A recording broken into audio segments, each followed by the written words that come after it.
I never dreamed in a million years I'd ever be a Catholic. In fact, I spent a good part of my time evangelizing Catholics. I could usually pick a Catholic off a tree like a ripe peach because they hadn't been taught to defend their faith. And I met my wife and we got married and had our family and homeschooled our kids.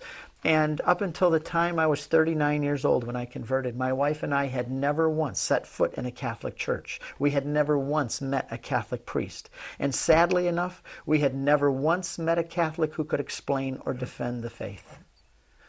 And then our journey, people say, what was it that you saw beautiful about the Catholic Church? You know, what was it like the St. Peter's glowing in the sun? What was it that made you want to come to the Catholic Church? I said, nothing. There was nothing about that. And the Catholics that I knew were the biggest argument against the Catholic Church. Why would I want to be a Catholic? My journey did not come and begin with seeing anything good about Catholicism. It came about by seeing the problems within Protestantism. Sometimes you have to find out you're sick before you look for a doctor. I had to see the problems. There are very quickly three of them. What is worship? I realized, my wife and I, that listening to someone preach on Sunday morning was not worship. No matter how many guitars you had and how many speakers and how much you pump up the volume, that doesn't make worship. There was something missing. We didn't know what it was until we discovered the Eucharist. Second of all, I loved the Bible. I have 20,000 books in my house. Most of them are about the Bible and church history and so on. But the more books I bought, the more I realized evangelicals, even my own tight-knit circle, we couldn't agree on what those words meant in that book. Who is the judge of what this means? Should you baptize an infant or not? Can you lose your salvation or not? Over and over, these main important issues would come up, and there was no judge. Good evangelicals disagreed. So I had the problem of who interprets the Bible. There was no one. It was me. I had to become Pope Steve. I had to become the final word for my own life. Then the third one was morals. What does God expect me to do with my body, with my money, with my life? And I realized that even you could pick any street. On one side of the street, you have Burger King, McDonald's, Pizza Hut, KFC. And when I go to lunch, how do I decide where to go? What do I feel like today, a pizza or a hamburger? On Sunday morning, I drive down the road and I see on this side Baptist, Methodist, Lutheran, Nazarene, Assembly of God. How do I decide what church I go to? Americans usually decide the same way they pick their restaurant. What do I feel like today? Do I want to not have a guilty conscience? So I'll go to a church that says everything's okay. Do I want to sing and have entertainment? Then go to one that pumps up the volume with the cappuccino holder cup. You know, you put this cup right here and you get ready for the show to begin. How did I know what to do with my life? Morals. Because there are churches up and down the street that would fit any morals I want. I pick them based on what I wanted.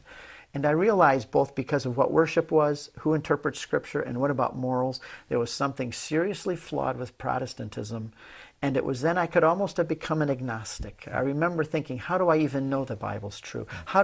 Who tells me there's 27 books in the Bible? How do I know that? Who has the authority to close the canon and tell me? And then a friend of mine converted to the Catholic Church. His name was Al Cresta. I know you know him. We had been good evangelical buddies for 12 years. And he announced to me one day that he was becoming a Catholic. The words out of my mouth were, Al, that is the stupidest thing I've ever heard in my life. You're too smart to be a Catholic. How could you do this? And then my wife and I went on a mission to prove him wrong.